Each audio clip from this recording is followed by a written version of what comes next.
안녕하십니까. 저는 경희대 사학과에서 근무하고 있는 강임욱입니다. 제 전공은 주로 이제 유라시아, 시베리아, 중국의 청동기 시대입니다. 제가 오늘 이거를 보고 너무 놀랐습니다. 아니, 어떻게 저를 위해서 이렇게 준비를 해주셨나요? 맞습니다. 예. 아니, 제가 너무 좋아요. 설명드리기가. 저는 이제 일단은 제 오늘 강의는요, 제가 이제 처음에 저한테 부탁하셨을 때 그냥 이렇게 일반인도 있을 수 있다고 해서 약간은 제가 쉽고 좀 편하게 해보겠습니다. 제가 이제 저는 서울 사람이긴 한데요, 제가 이제 가장 많이 저한테 하는 말이 왜 어쩌다가 시베리아, 러시아 이런 데를 하고 있냐 이런 말씀들을 많이 하셔가지고 제가 이제 그 설명을 드리면서 자연스럽게 오늘 이제 전공 강의를 이야기할 수 있을 것 같아요. 아마 제가 우리나라 고고학계에서는 세 번째로 러시아를 유학 갔거든요. 근데 제가 러시아를 유학 간 게 어쩌다가 이쪽을 알게 됐냐고 이야기했었는데 사실 저는 이제 이 아시아의 북쪽에 관심이 있어서 갔어요. 그러니까는 제가 학부 논문 요즘 별로 중요시하지 않죠. 학부는 제가 이 평양의 낭랑을 썼고요.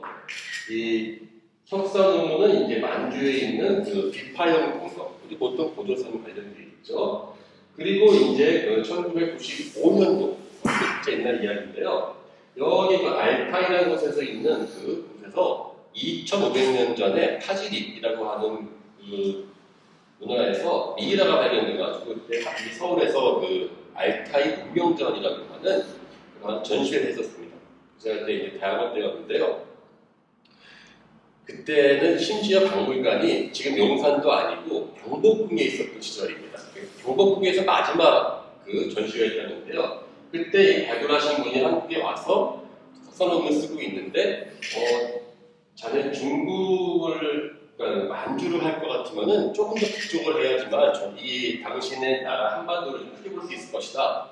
그러면서 저한테 이제 올로넨 교수님이신데 오면은 이제 장학금도 더 풀러주겠다. 학비 필요 없고 월급을 주겠다라고 하셔가지고 그래서 간 데가 이 노보시비르스크라는 곳이었습니다. 여기가 이제 이게 그냥 도시에는 작게 나와 있는데요. 러시아에서 세 번째로 큰 도시예요. 이게 첫 번째가 모스크바, 두 번째가 상트페테르부르크, 세 번째가 이제 시베리아 수도인데 여기에 과학원이 있습니다. 시베리아 과학원. 여기 앉아 있으면은 전 시베리아하고 심지어 또 이제 그때는 이제 지금은 나라 독립했지만 스탄들 중앙아시아, 카자흐스탄, 키르기스탄, 매주 이렇게 이런 식으로 각지에서 오신 분들이 있으면은 저희가 한 번씩 모여서 이렇게 그분들 발표 듣고 토론하고 그런 진짜 과학원이었는데요. 그때는 몰랐죠. 근데 업무로도 좀 갔었어요. 그래가지고 지금도 약간 좀 그런데요. 이제 뭐든지 판단이 어려울 때는 그냥 단순하게 생각하는 게 제 특징이었는데요. 공짜로 가게 해준다니까는 가보자. 공짜니까는 정말 간단했습니다. 갈까 말까 이러다가 가서 좀 아니다 싶으면 1년만 배우고 러시아 말만 배우고 와도 아닌 거 아니야? 약간 그런 식으로 또 젊었으니까요. 그게 이제 1996년도 2월 28일인데 지금도 기억나요. 2월 13일 날이었습니다. 딱 공항 도착하니까 영하 28도를 하고 있더라고요. 이거 다시 도망가야 되는 거 아닙니까? 예. 자, 근데 오늘 제가 하는 주제도 결국 그겁니다. 이게 이 한반도 만주 베이 국경의 말장선 있지 않습니까? 말장선부터 시작해서요. 요 강이 이렇게 있어요. 오르도스, 이게 황하다고 할 수 있는 개인인데 디귿자, 이게 오르도스라고 하는 지역. 여기에서부터 시작해서요.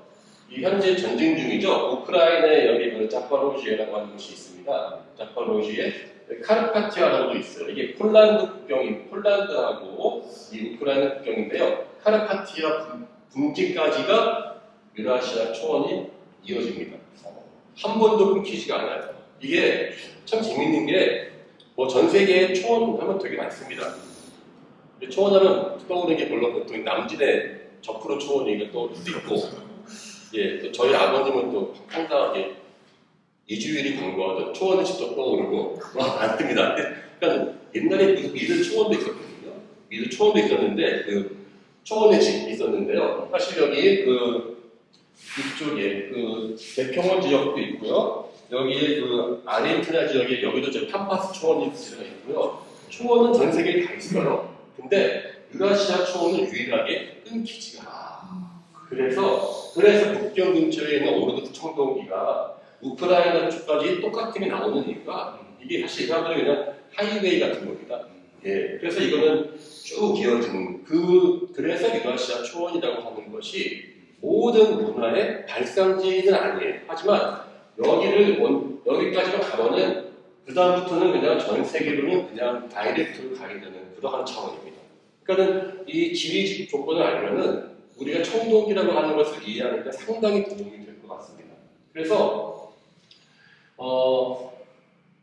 청동기가 이제 처음 등장한 것은 보통 저희가 아마 제가 생각만 해도 5,000년 전 배웠는데 지금은 더 올라가요. 근데 올라가는 것 중요한 올라가고 더 올라갈 수 있는데 이 초원 지역으로 청동기가 도입되는 시점이 중요합니다. 왜냐하면 한 번 도입되면은 그 순간 전 세계를 쫙 퍼지거든요. 예, 그게 보통 5,000년을 이야기합니다. 기원전 30세기죠. 그때 원래 처음 출발은 K 일대에서 아마 청동기가 고도로 발달을 했어요. 이 사람들이 나중에 이 아시아로 넘어와요. 그러니까 최초의 청동기를 만든 사람들은 인도 유럽인들, 바로 서양 사람입니다. 이 사람들이 여기 왜 왔냐고요? 지금 말씀드렸던 유목이랑 관련되어 있어요. 네, 유목이라고 하는 것이 이제 넓은 땅이 필요하기 때문에 비슷한 환경 조건 따라서 이렇게 이동을 하는 겁니다. 그래서 알타이 지역으로 이 사람들이 가는 게 약 기원전 30세기쯤에 유목이 가면서 즉 유목 문화와 함께 청동기가 같이 들어오는 것입니다. 둘은 떨어지지가 않아요. 같이 들어와요. 그래서 5,000년 전에 사람들이 여기에서 이제 일부는 몽골로 들어가고요. 일부는 어디로 가냐? 바로 실크로드로 갑니다. 혹시 옛날에 기억나실 거예요. 누들로드라고 하는 다큐멘터리 기억나시죠? 누들로드. 네, 보시면은 맨 첫 번째 장면에 전 세계 최초의 국수가 나왔다고 하면서 누란에 인정해가지고 미라가 있는데 옆에 이렇게 국수가 나왔다. 그게 바로 이 최초의 청동기를 만들던 사람이 일파는 오아시스를 따라서 이 신강 지역 타인이 지역으로 온 겁니다. 이 사람들이 여기 왜 갔냐? 초원이 있으면 그냥 따라가는 겁니다. 이 유목이라고 하는 것은 사실은 우리 같은 이런 농경민들이 이해할 수 없는 구조로 생각을 해요. 저희는 보통 가업을 장자들이 계승합니다. 저희 집도 그런 편이죠. 근데 유목민들은 반대예요. 막내가 계승해야 돼요. 왜냐면은 혹시 우리 선생님들 땅이 집에 보통 옛날에 연마직이 있다고 그러면 우리 좀 집안 산다고 했죠. 열마직이었나요, 선생님? 먹고 살려면 최소한 2, 30만. 그런가요? 하여튼 20, 30마직이면은 근데 농경민의 보통 100배의 땅이 필요하대요. 평균적으로. 예, 평균적으로. 그러면 무슨 말이냐? 우리가 아들이 자식을 낳고 이제 결혼하면은 얼른 떨어져야 돼요. 최대한. 그래야지만 자기가 키우고 있는 수천 마리의 양들이 서로 같이 떠나올 경우는 가축을 못 준 거예요. 무조건 떨어뜨려야 됩니다. 그러면 비슷한 초원의 풀만 자르면 그쪽을 계속 가야 되는 거예요. 그래서 그러면 아버지 거는 맨 마지막에 막내가 계승할 수밖에 없는 구조가 되는 겁니다. 즉, 이들은 빠르게 확산됩니다. 그러면은 확산되는 과정에서 몇십 킬로, 몇백 킬로가 먼 거리가 아닌 거예요. 아까 말한 것처럼 초원은 한 번에 이루어져 있다. 그래서 오늘부터 이 네 강조의 이야기인 겁니다. 유라시아의 청동기가 떨어져서 이것이 전 세계적으로 확산되는 과정에서 오늘은요, 주로 이제 이 유라시아 초원하고 스키타이, 우크라이나까지 이야기할 것이고요. 다음 주에는 이것이 어떻게 한국까지 왔는가라고 하는 그 문제를 다룰 겁니다. 당연한 이야기지만요, 한국 청동기의 기원이 어디냐라고 많이 묻거든요. 그럼 제가 이제 저한테 물어보면은 저한테는 안 물어봅니다. 제가 어떻게 나갈지 아니까. 근데 중국은 분명히 아닙니다. 중국의 그 아주 도철문과 함께 그동안 청동기 나죠.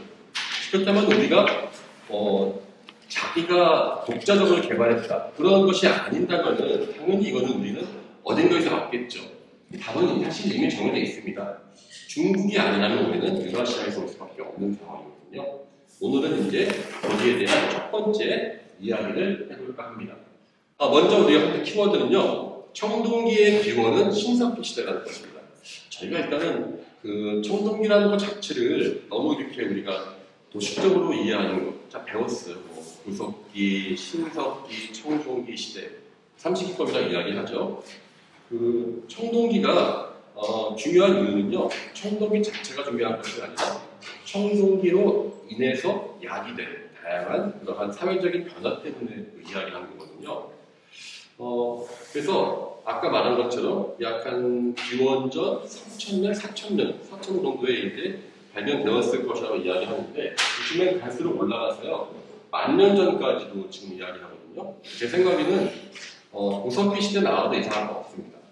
왜냐하면 구리는 자체가 이 광석의 일종이기 때문에 구석기인들이라고 해서 광석을 모르지 않았어요. 다 알고 있었기 때문에 사람들이 쓸 수 있었겠죠.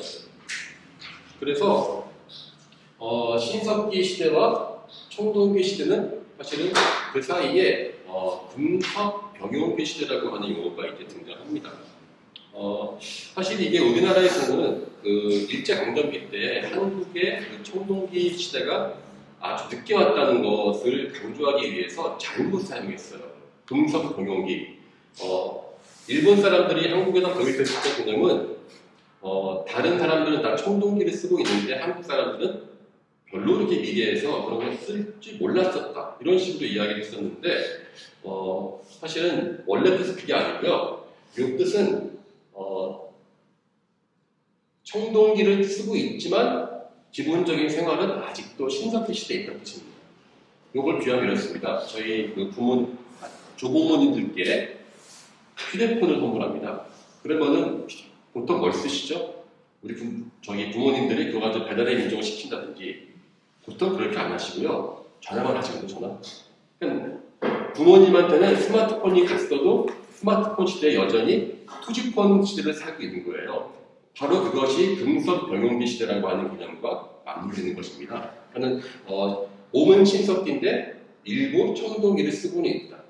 그러니까 하지만 이거는 이제 엄밀히 말하면 청동기 시대라고 하기는 조금 어려운 것입니다. 즉 물질로서의 청동기는 상당히 빨리 나왔다. 이게 이제 첫 번째 이야기입니다. 제가 보여드린 거는 이거 보이시죠? 온 몸이 다 황금으로 되어 있습니다. 온 몸이. 이거 심지어 이 사람은 이렇게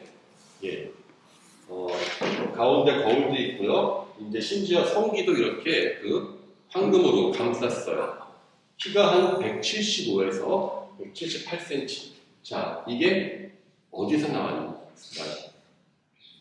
이거 엄청 발달되어 있죠. 이거 얼핏 보면은 뭐 우리나라 마하 시대라고 해도 그냥 좋더니 놀랍게도 6,000년 전입니다. 청동기 시대보다 더 앞서요. 더 그게 무엇이냐? 이 위치입니다. 위치가 불가리아예요. 세계 최초의 황금 인간은 제가 황금을 설명하는 이유는요. 황금과 청동기는 같이 발전합니다. 둘 다 높은 불로 떼어서 재련하기 때문인데 청동은 온몸을 인간은 안 만드는데 우리가 생각하는 이 황금 인간은 보통 이집트 아니야? 근데 보통 그런 그렇거든요. 이집트 아니면 저기 메소포타미아 바로 여기입니다. 불가리아의 바르나라는 도시가 여기 있어요.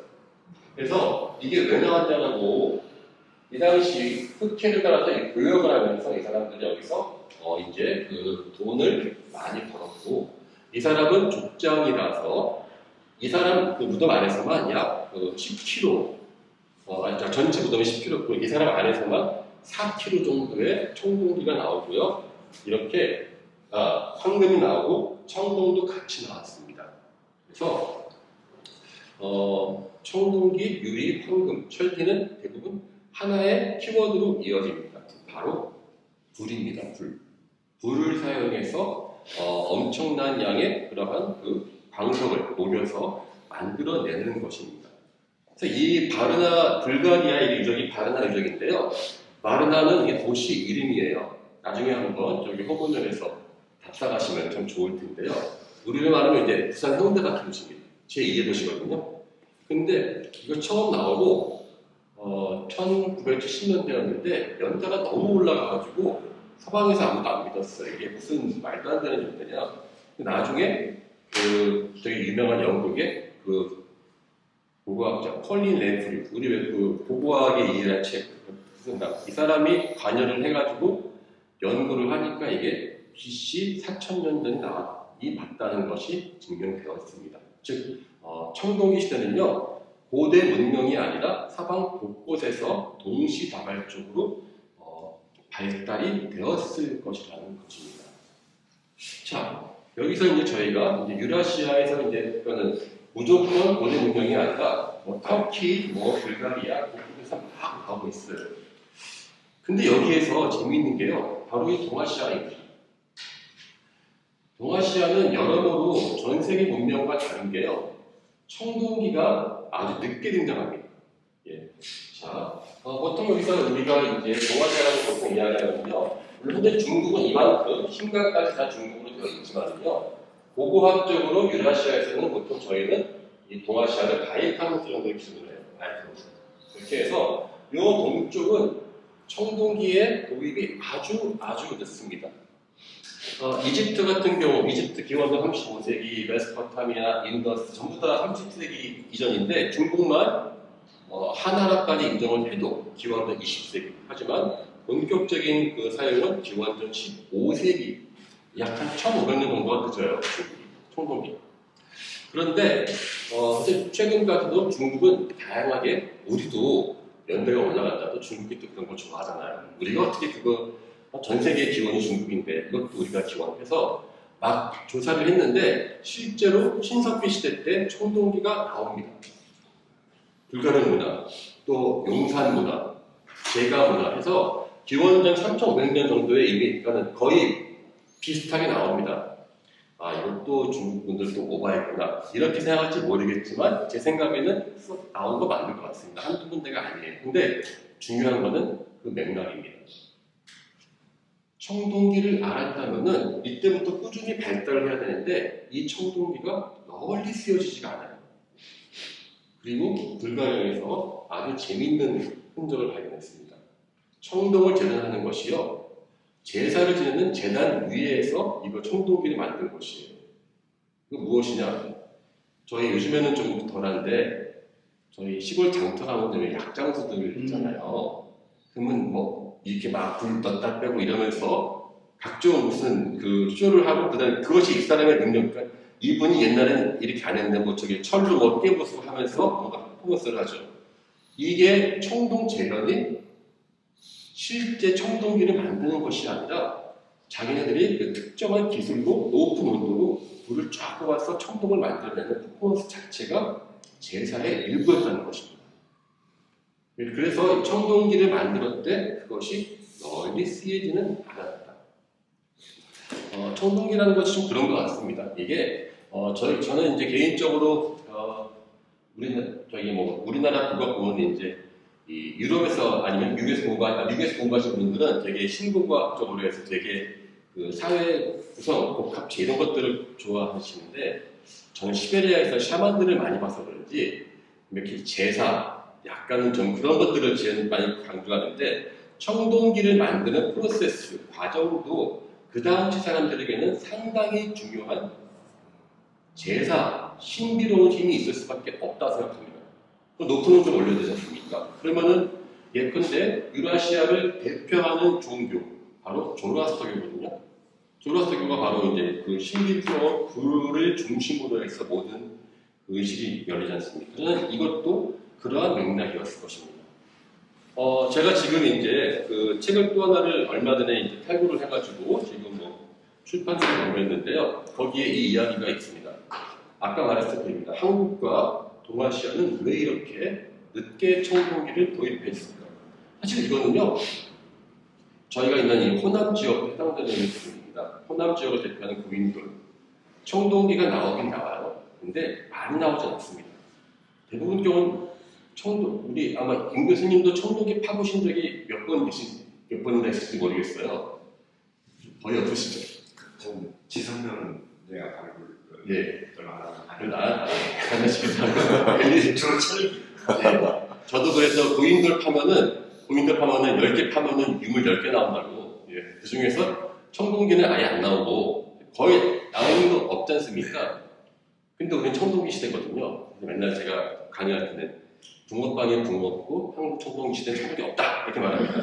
뭐 나오긴 나와요. 근데 왜 이게 안 나올까에 대한 저는 제 답은 이제 제가 갖고 있는데요. 예. 그건 바로 저는 이제 물과 불의 원리로 설명해요. 불과 물. 무슨 말이냐면은 유라시아 초원 지역은요 높은 온도를 가해서 만드는 그러한 기술, 그것이 바로 청동 제정 기술입니다. 그에 반해서 동아시아는 청동이 아니라 옥 문화에서 옥. 이게 바로 홍사 문화에서 나오는 그런 옥인데요. 이 홍사 문화에 발달된 이 옥들은 사실 최근까지도 중국 청나라 때까지도 이 기술들은 고스란히 이어지거든요. 정말 길죠. 근데 이것이 연대가 대략 기원전 3,500년 딱 청동기가 발달할 때와 똑같습니다. 이거는 좀 영어로 이야기를 하자면은 그 ideological resistance라는 말을 써요. 그러니까 이념적 저항이라는 건데요. 무슨 말이냐면은 동아시아는 전통적으로 옥을 쓰는 사람들이 권력을 잡고 있었습니다. 근데 여기에 갑자기 옥을 만드는 사람들은 청동을 만드는 기술과 상반되어 있어요. 높은 돌을 떼는 것이 아니라 이 사람들은 그 돌을 캐서 돌을 계속 마연을 해서 만드는 거기 때문에 이 사람, 즉 옥을 중심으로 권력을 잡은 사람들이 쉽게 청동기를 받아들일 수가 없다는 것입니다. 마찬가지로 고인들도 마찬가지예요. 우리 고인들 사회에서도 보면은 동공 나오는 거 보면은 청동기를 알고는 있었어요. 하지만 대부분은 마제석검이 나옵니다. 그러니까 그 마제석검을 갖고 있는 사람들은 자신들의 기득권이 없어지는 거예요. 청동기를 도입하는 순간 이 양질의 돌을 캐오고 그것을 가공해서 만드는 자신들만의 그 노하우에 기반된 권력 기반이 흔들릴 수밖에 없어요. 따라서 청동기의 도입이 늦을 수밖에 없는 것이죠. 전명 갖다가 이제 그 불의 문명과 이 얼음의 문명, 차가운 옥의 문명이 이 두 개가 이제 이렇게 서로 이제 이념적으로 저항하는 것이죠. 청동기가 들어오는 것에 대해서 내가 기득권이 망가집니까? 그것이 이제 결합이 된 것이 저는 개인적으로 생각하는 이 호남 지역은 고인돌 사회에서 결합이 되었다라고 생각을 하는데요. 우리 그 호남 지방 부분에 이렇게 그 비파용을 막 갈아서 마연한 게 있거든요. 그것은 어떤 분들은 그것이 뭐 귀에서 몇 번 재사용하다 했다고 하는데 저는 그렇게 보지 않습니다. 그거는 반대로 비파용 동검이 마제석검을 모방한 것입니다. 저는 하여튼 그건 다른 이야기인데요. 이런 식으로 동아시아는 상당히 다른 맥락에서 이렇게 발달이 되었다. 이렇게 이야기하시면 될 것 같습니다. 이제 본격적으로 청동기가 무엇인지를 한번 이야기를 한번 이렇게 들어볼까 하는데요. 사실 되게 원론적인 그냥 학생들한테 하는 강의가 될 수 있을 것 같은데요. 옥을 캐려면요, 옥 광산에서 돌을 캐와서 엄청나게 많은 시간을 나야 합니다. 반면에 청동기는 복잡한 과정을 거쳐요. 채광을 하고, 그러니까 어디 광석이 있는 곳에서 캐와서 이거를 정면에 적당히 끼워서 정면을 해서 그 순수한 한면 높은 불만 뽑아내서 그거를 불을 가해서 청동물을 뽑아내는 과정입니다. 이거는 사실은 상당히 많은 기술의 이런 과정이 있어요. 그래서 고고학자들이 청동기 시대라고 하는 이름을 붙이는 것은 그냥 붙인 게 아닙니다. 제가 한번 이런 비유를 들어볼게요. 하나의 유물들이 많은 것을 상징할 수 있다는 거예요. 자, 제가 이제 몇천 년 뒤에 어떤 고고학자가 여기 광주를 발굴해서 핸드폰은 아니고 핸드폰 케이스에 요 조그마한 꼭다리를 하나 발견했다고 치자고요. 그러면은 이거 뭐 플라스틱이니까 뭐 그냥 나왔다가 아니죠.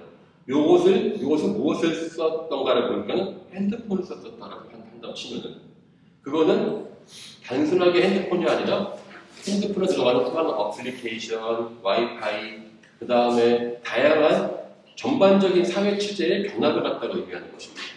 사실은 청동이라는 것도 그렇습니다. 청동을 도입한다는 것은 단순하게 신기한 물건을 도입하는 것이 아니라 그것을 캐고 만들 수 있는 일련의 기술적인 과정을 다 포함할 수 있어야 되고요. 더 큰 게 있습니다. 그 기술의 고가품을 만들어냈을 때 그것을 구입하고 소비할 수 있는 그러한 부유층들이 있어야 됩니다.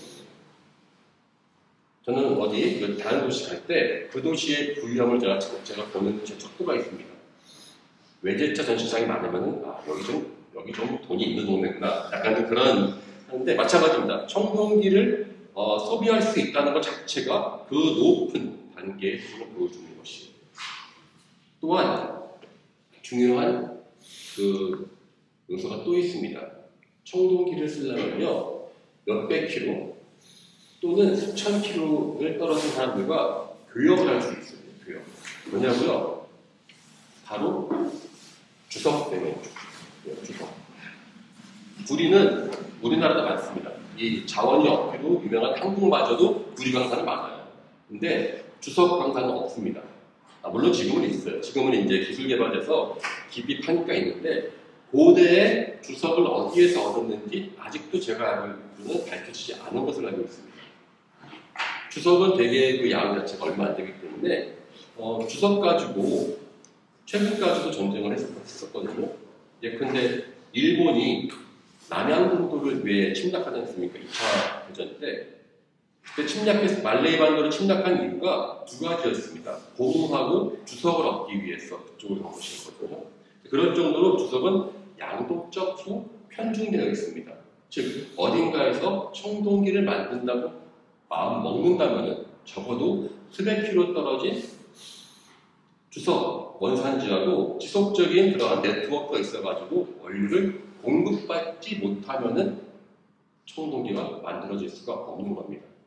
즉 제가 발굴을 했을 때 진짜 손톱만한 코딱지만한 청동기가 하나 나온다고 치면은 그거는 아니 뭐 이런 거 나올 수도 있지가 아니라 제가 지금 말한 이 거대한 그러한 문화의 변동과 사회적인 차이가 그 쪼가리 하나에 아까 제가 비유를 들었었던 핸드폰의 케이스 하나 같은 그러한 그 작은 유물에 녹아 들어가 있는 것이죠. 화엄경에 왜 그런 일즉다, 다지기고 이렇게 말하는데 바로 이 사회적인 모든 그러한 변화, 불쌍한 것을 가장 극명하게 보여주는 것이 바로 청동기이기 때문에 전 세계적으로 우리는 청동기 시대라고 하는 이름을 다 통용하고 있는 것입니다. 그러니까 청동기를 하나 알면은 전 세계의 전반적인 사회 문명을 오늘 알 수 있죠. 여기에 또 하나 바로 등장하는 것이 바로 노하우입니다. 노하우. 이제 청동은 어깨너머로 배울 수 있는 기술이 아닙니다. 바로 전문화된 장인들이 자신들만의 어떠한 노하우를 가지고 어디를 보면 저게 그 광맥이 좋다. 어떻게 캐야지. 불은 어떻게 떼야지.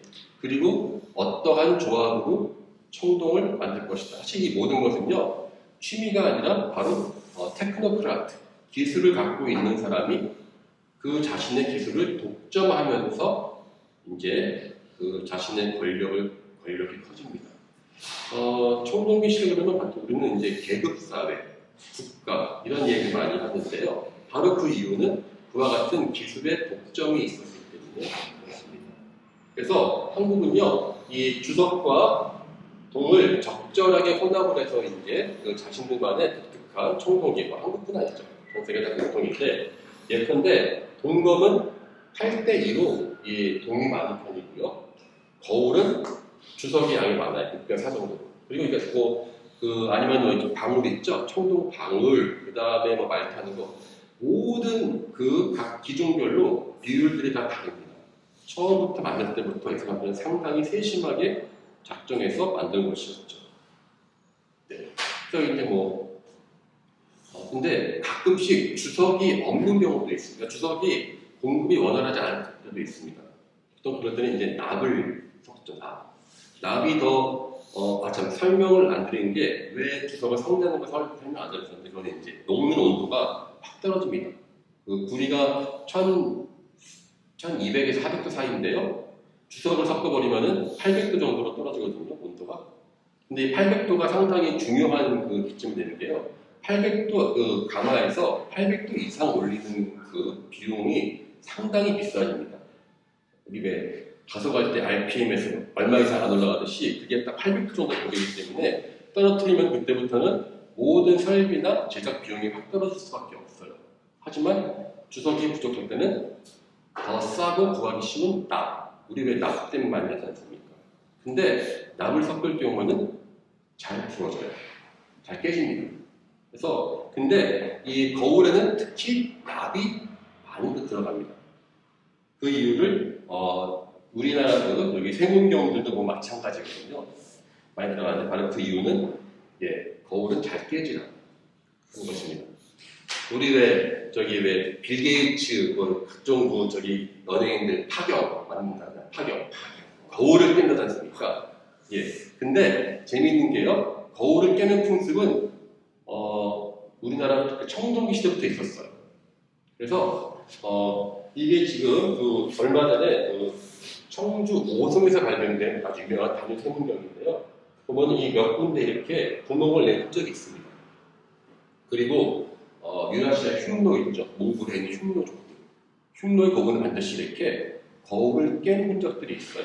누가 사람이 죽으면요, 그 사람이 죽었을 때 그 이별의 의미로 거울을 확 깨서 넣는 거거든요. 그러니까 그거 보니까 재밌는 게 제가 발굴해서 조사해보니까는 중국 거울들이 많이 있는데 가만 보니까 깨지는데 구멍들이 막 뚫려 있고 불로 지는 흔적들이 있더라고요. 이거죠. 여보, 저도 같이 보내주세요. 혼자 저 어떡하나 하면서 팍 깼는데 안 깨지면 민망하잖아요. 미리 이걸 지금 불로 구멍 뚫어놓고 이제 뚜껑을 탁 한 겁니다. 바로 녹음적이 여기 이렇게 보입니다. 자, 그러니까 이런 식으로 하나하나의 디테일에는 그 사람들이 청동기를 가지고 이야기했었던 다양한 그런 그 문화들이 숨어 있습니다. 사실 청동기라는 게 갖고 있는 저는 청동기를 만드는 걸 몇 번 본 적이 있는데요. 정말 신비롭게 이를 데 없습니다. 그 청동기에서 엄청난 불에서 뽑아져 나오는 그러한 그 물건, 여기에 당연히 그러한 그 신성함을 둔다는 것은 너무나 자연스러운 이치겠죠. 자, 그래서 제가 몇 가지 사진을 준비했는데요. 자, 이게 바로 청동 광석입니다. 이거는 제가 한 10년쯤 전에 내몽골, 아마 우리 임 교수님 내몽골 적봉 많이 갔다 오셨죠? 이 적봉에서요, 적봉시에 여기 있는데요. 안 보이네. 여기 있는데요. 여기서 좀 더 올라가면은 이 지역 일대가 청동 광산이 아주 풍부합니다. 이게 지금도 이 청동 광산이 많이 있어가지고요. 제가 다음 시간에 강의할 그 고조선 청동기의 바로 루트가 그쪽인 것 같아가지고요. 조사를 하는 과정인데요. 이런 식으로 거기 노드라 그러죠. 이 바깥에 있는 바위에 있는 흔적들을 보고 이거는 쓸만하다, 그렇지 않다 판단을 해서 고대 사람들이 이렇게 채취한 것입니다. 이거는 3000년 전에 청동 광산입니다. 별로 그렇게 안 그래 보이죠? 근데 이게 이제 이런 식으로 약간 바위산들이 있으면요, 바위산들을 저희가 그때 돌면서 이제 조사를 했었습니다. 아마 임 교수님은 아실 것 같아요. 히자쿠라고 하는 되게 유명한 그 뮤지엄인데요.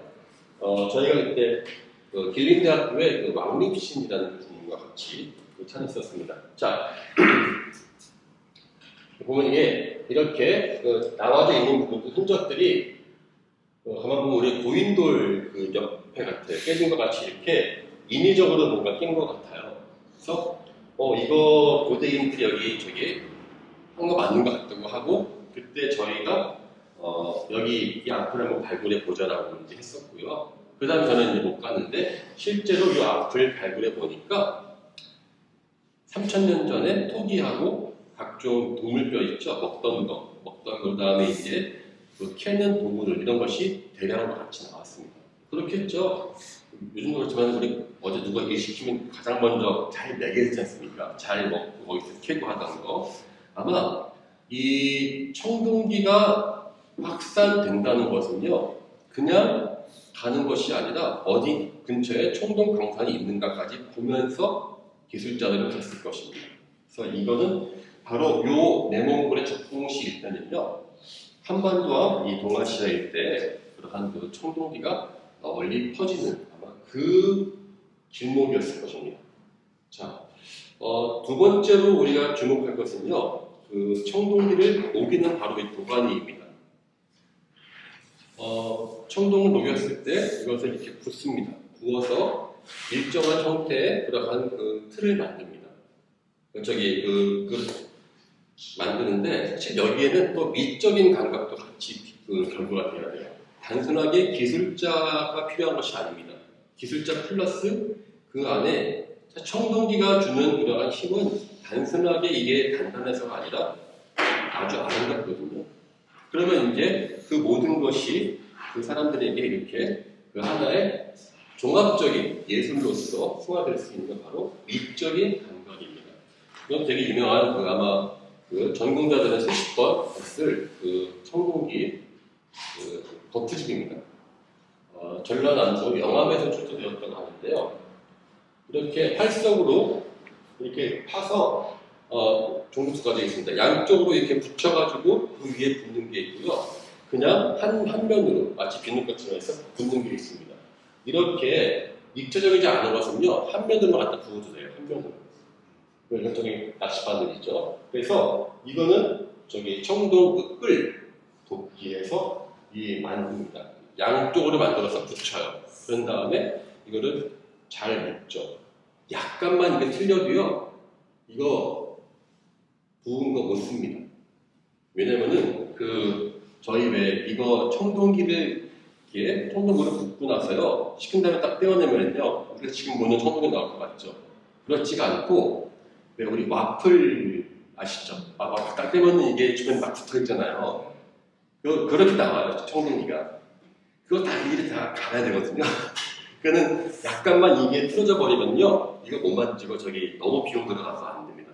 정말 잘 맞춰야 돼요. 그리고 이게 앞면에는 뭐 이런 식으로 끌, 뒷면에는 도끼, 이런 식으로 해서 몇 개를 가지고 이렇게도 조합하고 이렇게도 조합하고 하는 식으로 해서 최대한 활용시키죠. 그래서 이 거푸집이 나오는 것은 주로 무덤이에요. 그래서 예전에 제가 이제 저 대학 때 공부할 때만 해도 우리 선생님들이 거푸집이 나온 이유를 이게 이제 청동기가 귀해서 거푸집을 넣었다 무덤 속에 이렇게 저한테 가르쳐 주셨는데요. 그건 사실 말이 안 되거든요. 아니, 누가 배고프다고 밥 대신에 밥통을 넣어줍니까? 그럴 리가 없겠죠. 이건 그게 아니라 청동기를 만든 사람들의 그 기술자들의 노하우를 죽을 때까지 가져가는 거예요. 예, 그래서 자기네들이 이 기술자가 실제로 보면 이 유라시아 초원을 따라서요, 청동 장인들이 이동하는 흔적들이요, 거푸집이 발견되는 그 경로를 따라서 나옵니다. 이 사람들은 이 기술 하나로 그 사회에서 아주 높은 그러한 사회적 신분을 유지했기 때문에 이것을 이 사람들이 죽을 때까지 가져가는 것이었죠. 예. 그리고 그것이 자신들의 힘이었기 때문에 예, 그런 것 같습니다. 그리고 또 하나 중요한 게 이게 그겁니다. 두 개를 붙이는데 약간 이제 틀면 안 되니까 이렇게 금들을 넣어서요, 전혀 이게 이제 어긋나지 않게 한 다음에 이걸 또 꽁꽁 묶어가지고 흔들리지 않게 하고 이렇게 붙습니다. 그 과정에서 아마 이 청동 만든다는 사람도 상당히 많은 제사를 이뤘던 것 같아요. 요동반도에서요 발견된 비파열 녹음은요, 제가 아까 말한 것처럼 각 부은 와플처럼 일부러 비파열 녹음인데 주변에 이렇게 그 청동 부스러기가 붙어 있는 채로 발견된 것도 있었습니다. 그리고 우리나라에서 상당히 많은 비파열 녹음들이 있는데 여기는 한 번도 사용하지 않은 게 그냥 묻히기도 합니다. 아마 이 청동기를 만든 사람들은 그것을 가지고 맨 처음 만든 것은 예컨대 제사를 지낸다든지 하는 식으로 자신들의 제품들을 아주 신성시 열렸었던 것으로 생각할 수 있습니다. 또 하나 중요한 게 있습니다. 이게 AS입니다. 이게 그 외제차건 명품은요 그냥 팔면 안 됩니다. 이게 AS까지 해주지 않으면 안 되죠. 그 AS는 저기 자주 나옵니다. 땡딜 해서요. 그러니까 이게 아마 쓰다가 보면 망가지긴 않습니까? 이 모든 그 시스템들이 갖추어져 있을 때 청동기가 나올 수 있는 것이죠. 우리는 제가 지금 소개한 것은 이게 이제 기본 우리나라에서 그 발견된 것을 예를 들었는데요. 사실 이런 거푸집을 만들어서 넣는 그러한 그 청동기 저기 무덤은요, 한 4,000년 전부터 이미 유라시아 초원에 널리 등장하고 있습니다. 예. 자, 이렇게 해서 청동기라는 것 그 자체는 하나의 거대한 사회의 변화를 의미한다는 것까지 제가 일단 첫 번째 강의로 얘기를 드렸고요. 제가 사실은 그 청동기를 이야기할 때 제가 이제 아마 이제 기본적인 관점은 그렇습니다. 제가 대상으로 하는 지역이 워낙 넓다 보니까 저는 하나하나의 디테일보다는 좀 더 그 청동기가 가지고 있는 거시적인 안목을 저는 되게 중요시 여기거든요. 아까 잠깐 나왔는데요. 우리나라에 있는 그 다니세문경 같은 거울이 있습니다. 그 거울과도 상당히 연관되어 있는 하나의 이야기를 해볼까 합니다. 예, 바로 이거부터 시작할까요? 전차라고 하면 선생님들 무엇이 떠오를지 한번. 예. 전차. 예? 바퀴. 예. 전차하면 이제 우리 부모님 하면 옛날에 서터할 때는 저기 남대문에서 영국까지 어머니 직전차 말고요. 예, 그 노면 전차를 나르시는 분도 있는데 이 전차죠. 자, 이런 전차하면은 이제 떠오르는 영화가 있습니다. 영화. 바로 예, 배너입니다. 배너. 이제 배너 이야기하면 이제 좀 연식이 나왔죠, 저희가. 이게 배너를 하면은 이제 저분들 나보다 나이가 많으시구나 하시는 게. 그럼 진짜 다들 배너 하면은 그 진짜 피 튀기는 듯한 생동감 있는 전차 장면이 떠오릅니다. 예. 근데 제가 그 영화가요 3시간 40분인가 그렇습니다. 근데 그 안에서 놀랍게도 전차 씬은요 15분이 안 돼요. 정말 짧아요. 3시간 반 영화에서 마지막에 한 14, 5분 정도 달리지 않는데 한 번 본 사람들은 누구나 다 전차만 떠올립니다. 그럴 정도로 그 전차가 주는 그 느낌은 정말 강력했죠. 바로 이 청동기라고 하는 것이 이 기원전 20세기경에 한 번에 큰 변혁을 거치는데요. 이것이 바로 이 무기로서의 하나의 그 전차가 등장하면서 청동기의 효용이 확 바뀝니다. 앞에 제가 이야기했던 청동기 하면 이제 이렇게 그 번뇌를 상징하고 이렇게 무슨 재련을 하는 과정에서 나오는 어떠한 제의적 의미 이런 걸 많이 이야기했는데요. 이제 본격적으로 이 전쟁이라는 키워드가 등장합니다. 예, 그 배너의 전차는요. 배너가 언제적을 대상으로 했는지 아시죠? 배너가 이제 예수님 나오는 거니까 기원 전후하식입니다. 그때는 이미 전 세계적으로 전차는 더 이상 사용되지 않습니다. 그러니까는 경기장에서 이 쇼로만 나오지 실제 전쟁에서는 안 써요. 그 전차가 마지막으로 전쟁에서 쓰여진 보통 기원전 4세기 때로 보고 있으니까 상당히 그 이전이죠. 자, 전차하면은 이 왼쪽에 있는 이집트는 이집트의 람세스의 벽화입니다. 람세스 그 다음에 이거는 그 성경의 에스겔서. 혹시 뭐 교회 다니시는 분들 있으면은 에스겔서 1장 보시면은 되게 난해합니다. 예. 그게 그 어떤 강가에서 천사가 내려오는데 천사가 전차 타고 내려오는 광경을 묘사하는 게 에스겔서 1장이에요. 그 다음에 인도의 그 차크라바틴이라고 하죠. 저기 절빙성하게 그 바퀴. 자, 이 모든 것의 기원이 어디일까요? 전차의 기원. 어디일까요? 대충 메소포타미아, 이집트가 아니라 정답은 너무 좋아요. 이집트 너무 좋아요. 자, 여기서 한번 찍어보세요. 자, 정답은 우라산맥입니다. 여기에 그 첼라빈스크라는 도시가 있어요. 첼라빈스크. 여기 근처에서 이제 그 발견된 전차가 약 기원전 20세기에 그래서 아까 봤었던 이집트의 람세스가 있었던 것은 기원전 보통 16세기 보고 있거든요. 그리고 다른 지역은 17세기, 18세기 넘지를 못해요. 그래서 기원은 시베리아의 전차가 기원이다. 이 단순하게 연대만 올라가는 것이 아저트에 나오냐면은 거대한 도시들이 같이 나왔어요. 이거는 이제 맞는 것 같습니다. 그 전차가 청동기가 이 세상을 모두 바꾸어 버렸습니다. 소설 람세스 보면은요, 이 람세스하고 터키에 있었던 히타이트가 전쟁을 한 경우가 있습니다. 그게 요쯤에서 현재 이 이스라엘 요르단, 요 시리아 요 근처에서 카데시라고 해서 둘이 붙어요.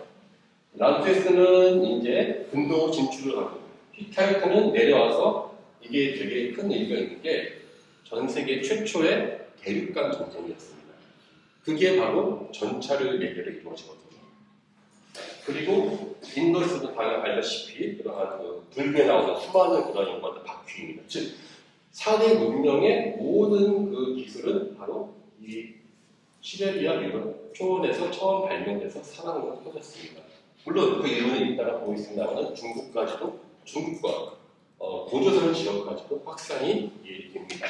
그걸 한번 하나씩 이제 보도록 하겠습니다. 자,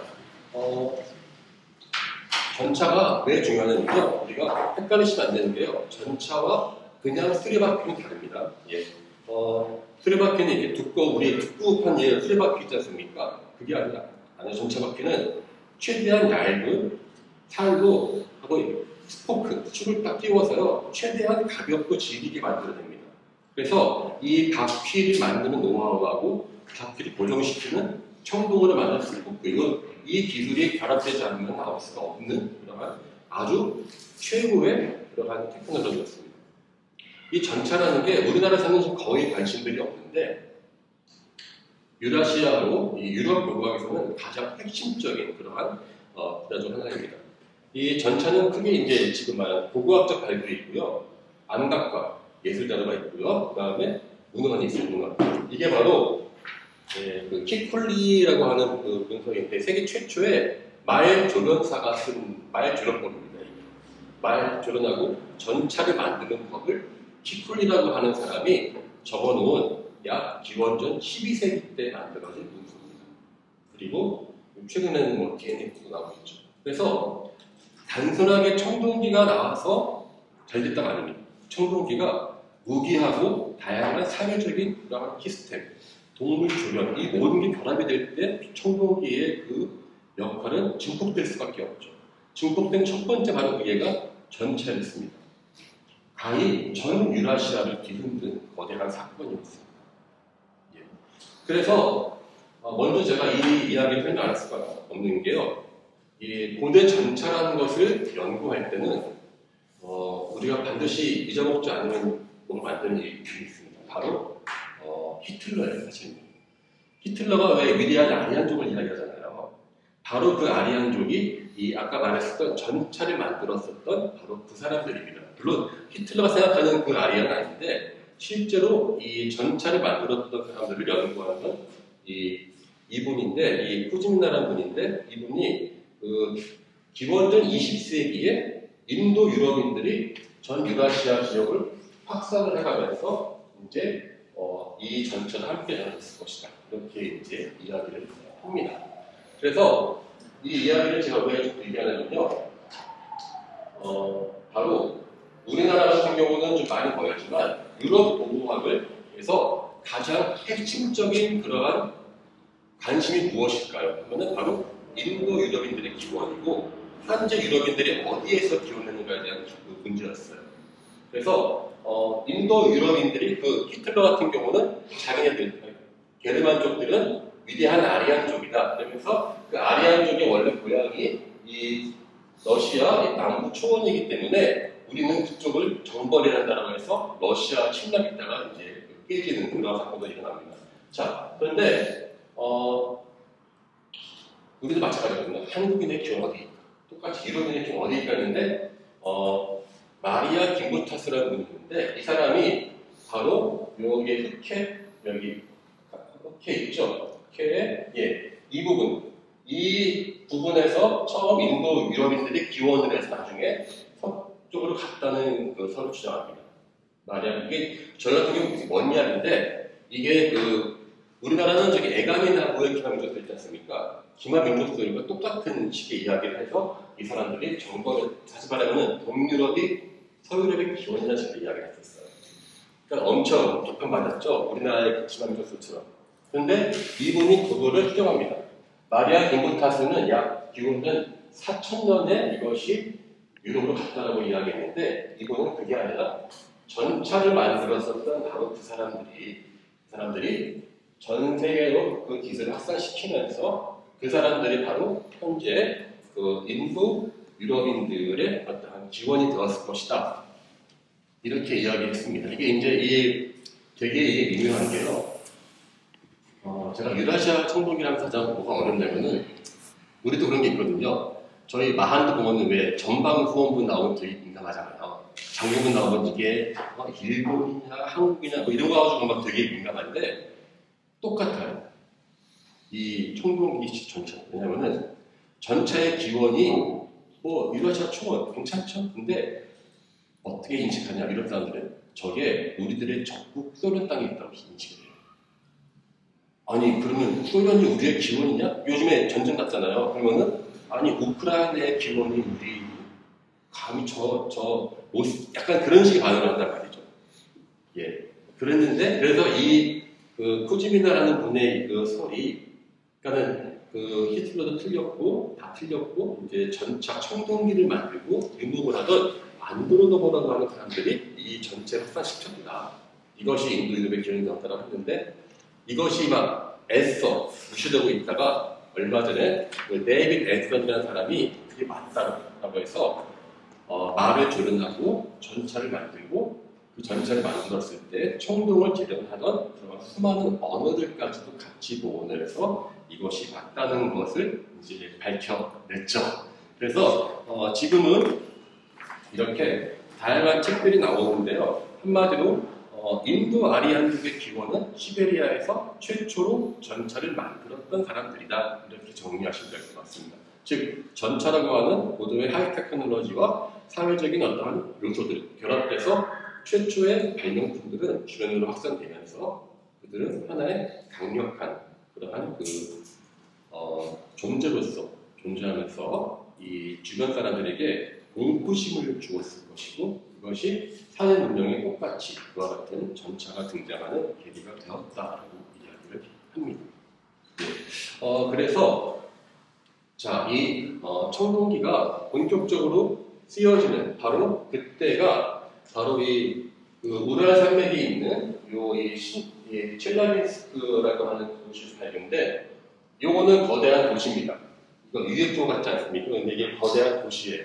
이게 신타시타라고 하는 곳인데 참 재밌는 게 첼라빈스크라는 도시가 소련 시절 때 별명이 땅크 고로드였어요. 탱크의 도시.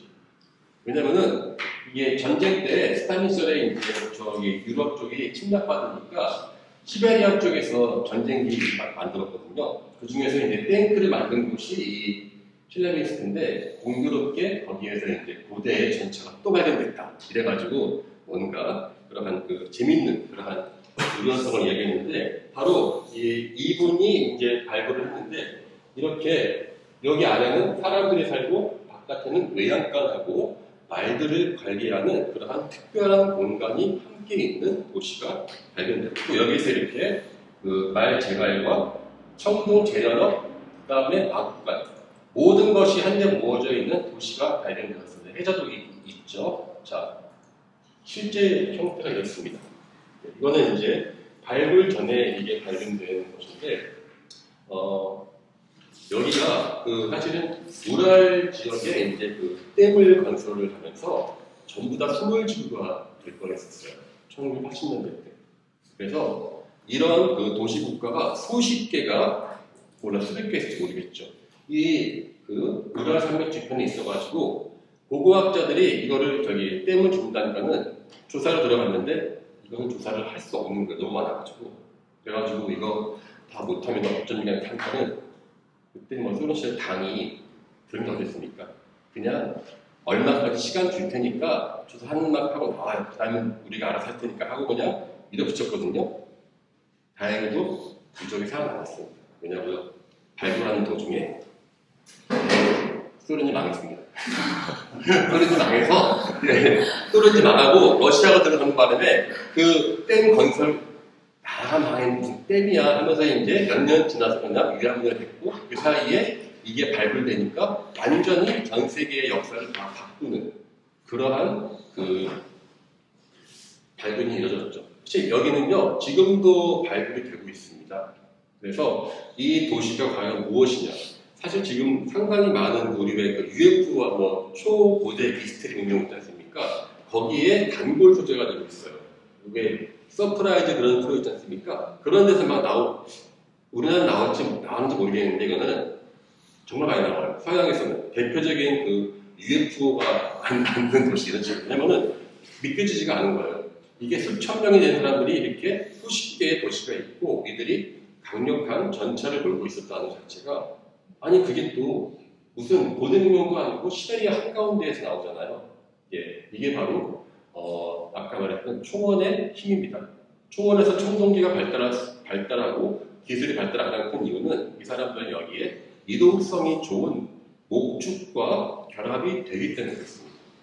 근데 누군가가 좋은 발명과 사회를 만들고 있었잖아요. 근데 이것이 우리만 갖고 있으면요 사방에 전해지지가 않는데 이 초원 지역은 특정한 발달된 기술이나 이런 것이 계속 들어오는 마치 하이웨이 같은 곳입니다.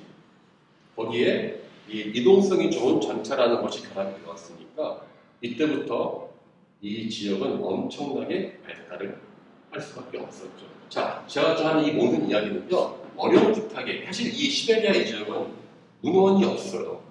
없어가지고 잘 몰랐는데 최근에는요 혹시 아틀란티스를 아시죠?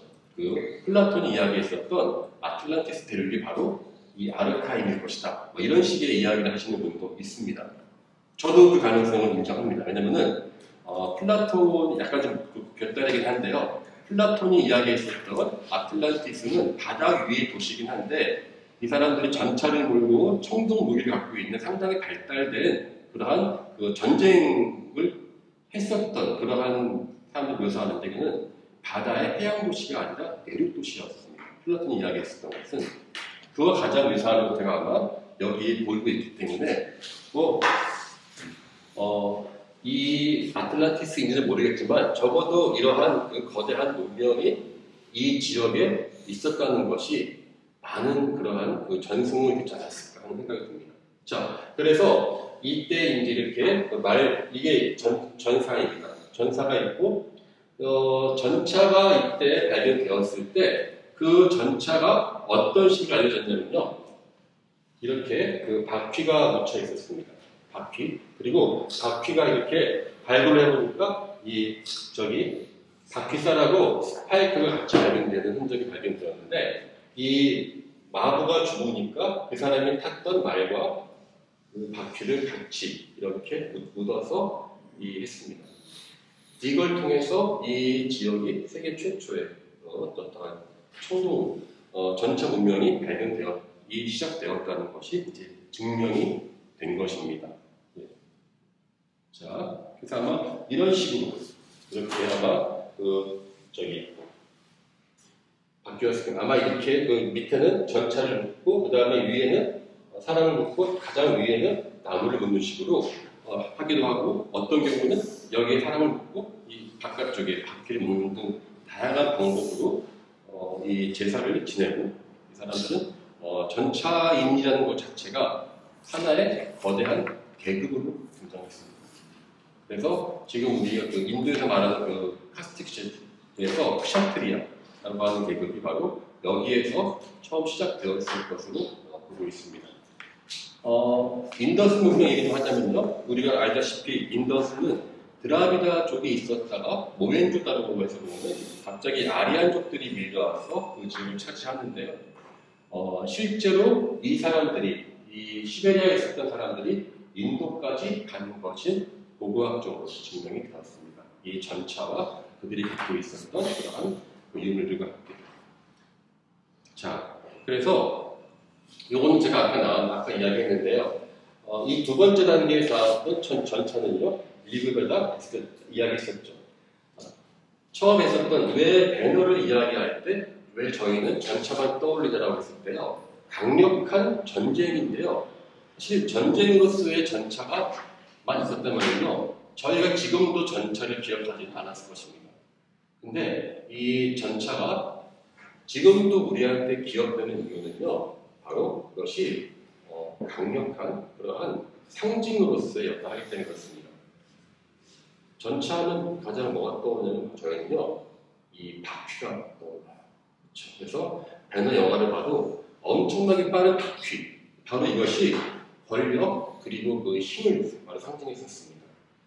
그래서 예컨대 이 인더스에서 나왔었던 우리 불교에 나오는 그 차크라 같은 전륜화, 이 왜 바퀴가 이제 지혜를 대표하기도 했었습니다. 그런데 사실은 그 이전에 이 전차라는 것이 또 하나의 권력 또 하나 그러한 제사와 함께 권력. 왜냐하면 전차를 유지한다는 것은요, 엄청나게 많은 비용이 들어가는 진짜 고비용의 물건입니다.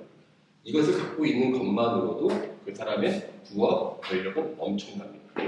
자, 전차라는 것이 생각보다 아주 쓸모가 없어요. 왜냐하면 평원이 아니면은 전차는 쓸 수가 없습니다.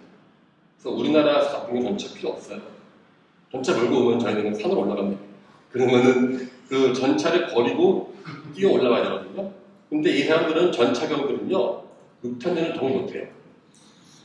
왜냐고요? 몸이 좀 많아요. 전차병들은. 그 전차라는 것은요, 최대한 경량화의 싸움입니다. 그 이집트하고 히타이트가 붙었었던 카데시 전투 같은 경우요. 그때 이집트가 이겼을 람세스라는 사람은 자기가 이겼다고 이렇게 하거든요. 근데 히타이트는 자기가 이겼다고 이렇게 해요. 제가 알고 있기로는 히타이트가 이겼습니다. 왜냐면요, 같은 전차인데 이집트 사람들은 2명이 타요. 하나의 전차에. 근데 히타이트 사람들은 3명이 탔어요. 무슨 차이냐고요? 말이 못 견뎌요. 사람 많으면은. 그래서 2명이면은 1명이 운전을 하고 1명이 이걸 방어와 공격을 동시에 하거든요. 히타이트는 3명이라서 1명은 몰고 1명은 방어, 또 1명은 이제 화살을 쏘는 식으로 해가지고 경량화시킨 거예요. 경량화. 그래서 히타이트인들이 나중에 최대한 경량화할 때는 하나의 전차의 무게가 얼마 있을 것 같습니까? 한 전차 무게 20kg죠, 20kg. 그 엄청나게 기술을 주는 것이죠. 20kg면 우리 자전거 저 타는데요. 자전거 보통 따릉이가 15kg예요. 그 정도 무게로 경량화시키거든요. 사람은 어떻게 돼요? 삐쩍 말라야 돼요. 그 사람들은 화살을 잘 쏘는데 6탄전 버리는 그때부터 얘들은 그냥 무조건 깨지는 겁니다. 그러니까 이거는 전쟁을 할 때는 서로 다이다이로, 서로 1대1로 평원에서 붙지 않는 경우라면은 전차는 비대칭 전력이에요. 그래서 이거는 그 전쟁에서의 효과는 급격히 떨어집니다. 그래서 이 배너가 등장했을 때 이미 전차전이 사라져버린 것도 바로 그러한 이유입니다. 그럼에도 이 전차는 이 청동기와 결합을 했기 때문에 권력, 제사, 그 다음에 엄청난 권위의 힘을 이 사람들이 가질 수 있었던 것입니다. 또 하나의 그래서 이 전차에서 가장 상징성이 무엇이 좋냐? 바로 바퀴였습니다. 그 바퀴는 태양을 상징하게 되어 있습니다. 영화 중에서 불의 전차라는 영화가 있었거든요. 이 전차가 달려가면 그것이 마치 불처럼 달려온다라고 이야기를 표현해요. 사실 그 영화는 불의 전차라는 영화는 사실 미국 영화이긴 한데요. 그 용어가 처음 나온 것은 인도의 일본이었습니다. 그래서 이렇게 중국의 여기 삼성호텔 지역이라든지 아니면 덴마크에 있는 태양을 모시는 그러한 전차 파일들 이런 식으로 나중에는 이것이 태양을 상징합니다. 그래서 히틀러의 그 스와스티커 있죠. 스와스티커가 불교의 만자와 같은 어원입니다. 같은 기원입니다. 물론 이렇게 말하면 또 이제 누가 불교가 나치냐 이렇게 말할 수 있는데 이 만자가 약간 방향이 다르죠. 둘 다 기원이 산스크리트 기호에서 왔습니다. 바로 기호가 태양과 동시에 전차의 바퀴를 의미합니다. 그것은 어쩌다가 그 스와스티카가 저희 히틀러가 가지고 듣게 됐냐고요? 원래 히틀러가 직업은 뭐였죠? 화가였습니다. 화가여가지고 나치당을 만들 때 이 사람이 고대 이제 그 각 신화들에 있는 기호 책들을 봐요. 그러다가 산스크리트 문화, 인도에서 그 만자 기호를 보고 요거다 싶어서 이 사람이 가지고 옵니다. 왜냐면은 그 당시에 이미 히틀러 때 이미 인도 유럽어족은 산스크리트와 연결되어 있다는 것이 이미 언어학적으로 나왔기 때문에 이 사람은 순수한 아리안족은 저 멀리 어딘가 유라시아 깊숙이 있었을 것이다. 따라서 산스크리트의 기호가 위대한 아리안족을 밝히는데 가장 좋을 것이다라고 해서 그거를 자기가 그냥 가지고 온 겁니다. 그리고 그 기호는 나중에 불교에서 따로 이제 이어져서 불교의 그 만자가 이어지죠. 이런 식으로 모든 기호가 이렇게 이어집니다. 그래서 이게 바로 그 세계 최초의 그 전차의 그 모습이고요. 이거 보면 아까 나치의 그 만자 비슷하지 않습니까? 이게 바로 지금 말한 그 전차를 몰았었던 그 안드로노브 문화의 바로 그 토기입니다. 이게 보통 우리 한국에서는 뇌문토기라고도 보통 이야기하죠. 근데 이런 뇌문의 그러한 형상이 바로 요 보통 바닥에 이렇게 그 스와스티카 형태가 이렇게 나와 있습니다. 예. 그러니까 이 전차의 보급이라는 것은요 단순한 청동기 보급이 아닙니다. 저희 특히 우리나라에서 저는 이제 가장 우리나라 고고학 연구를 하다든지 아니면 박물관에서 문제가 유물 자체만 설명하는데요. 사실 그 유물들은 박물관에 전시하기 위한 유물들이 아니라 그 당시 사회에서 널리 사용되었었던 그러한 의미를 상당히 복합적으로 가지고 있습니다. 무슨 말이냐면은 제가 뭐 스마트폰이 있다고 치면은 스마트폰이 가지는 의미는요 다층적입니다. 전화만 하는 것이 아니죠. 갖고 있는 의미와 수많은 사회적인 네트워크를 새롭게 연결시키고 모든 사람을 바꾸게 합니다. 저희는 청동기를 이야기할 때 단순하게 특정한 형식이 등장했다, 소멸되었다, 뭐 이게 어떻게 만들었다, 디테일 어떻다. 문제는 그 모든 것을 만드는 보이지 않는 사회적인 힘은 상당히 다면적으로 이루어진다는 것이죠. 그런 점에서 본다면은 이 전차가 두는 그런 의미는 상당히 크죠. 바로 제가 말했었던 그 히틀러의 스와스티카하고 이것이 바로 그 산스크리트어에서 문화에서 발견되었었던 바로 그 문화입니다. 그래서 이 아리안족들이 결국은 이 인도까지 갔었고, 그럼 이제 나중에 더 간다면 이제 제가 이번에 이제 접니다. 저 여기 있습니다. 예. 이게 그 28년, 7년 전인데요. 이 안드로노브 문화라는 이 전차 부대가요, 안 가는 곳이 없었어요. 제가 이 서부시베리아 평원 지역에서 있었거든요. 예. 저는 이 부분에서 발견했었는데요. 여기 보면 색깔이 다 저기 그냥 녹색이죠. 우리가 알고 있는 시베리아 대평원이라고 하는 이쪽입니다. 그래서 이 지역을 유목할 수 있는 땅만 있으면 가는 거예요. 이 사람들 가서 거기 현지인들은 이들에게 동화될 수밖에 없어요. 왜냐하면 이 사람들이 갖고 있는 강력한 청동 제공 기술, 전차 무기, 평원 지역이죠. 평원 지역에서는 전체의 위력이 막강합니다. 그래서 이 시대 약 한 500년 동안은요, 이 전체 시베리아를 이 안드로노브 문화가 덮어버립니다. 그래서 나중에 재설명하겠습니다만은 이 동아시아로 오는 청동기를 만들었던 바로 그 사람들이 바로 시작이 바로 기원전 20세기 시작이 되었다고 하는 이유가 이와 같은 그 강력한 그러한 문화의 확산과 관련이 되어 있습니다. 이때는 제가 이게 이제 그 9월 달인데요. 9월 말 되면은 이제 제가 텐트에 살았거든요. 가면 영하도 떨어져요. 그래가지고 팠는데 진짜 그 무덤 하나가요. 요 상만합니다. 상보다 좀 큰데요. 진짜 자대가 된 것처럼 네모나게 그 땅을 화석 문헌을 만들었었던 그 발굴했었던 그런 기억이 납니다. 아마 우리나라에서 안 그래도 뭐 이거 전차 부대 부분 판 사람은 아마 제가 유일하게 봤죠. 자랑처럼. 어제도 무슨 요 뒤에 보이는 흰나무 있죠? 이게 전부 다 저겁니다. 우리 청마총에서도 사용됐을 바로 다른 놈입니다. 그저께구나. 무슨 방송국에서 이 인터뷰를 가지고 자작나무 사진 좀 달라고 저한테 해가지고 그냥 달라가지 마시고 시베리아에서 사진 찍어오시면 다 자작나무입니다. 아무거나 붙이면서 다 뒤에 하얀 보이죠? 다 자작나무입니다. 이렇게 할 때 기억납니다. 자, 그래서 이제 요거는 아까 나왔을 때 이제 본격적으로 이제 이것이 전 세계적으로 어떻게 확산되었는가 해서 이집트까지 이야기했고 이제 중국의 상나라를 이야기를 할 차례가 되었습니다. 전차의 확산은 동아시아라고 해서 예외가 아니었습니다. 제가 아까도 이야기했습니다만은 이 바이칼을 기준으로 해서 이 동쪽은 옥의 시대, 옥의 사회였습니다. 그러니까 청동기가 아니라 차가운 돌을 가공하는 사회였죠. 근데 이 강력한 이 옥의 이 방어선을 뚫는 게 무엇이냐? 바로 초원이었습니다. 초원은 목축.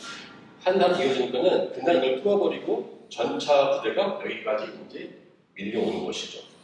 아까 이야기했지만은 그 이념적인 저항. 나는 옥으로 사는 것이 더 좋지 더 이상 총동이 필요 없어라고 생각하는 사람들에게도 어쩔 수 없이 그 무기를 도입할 수밖에 없는 배경은 무엇이냐?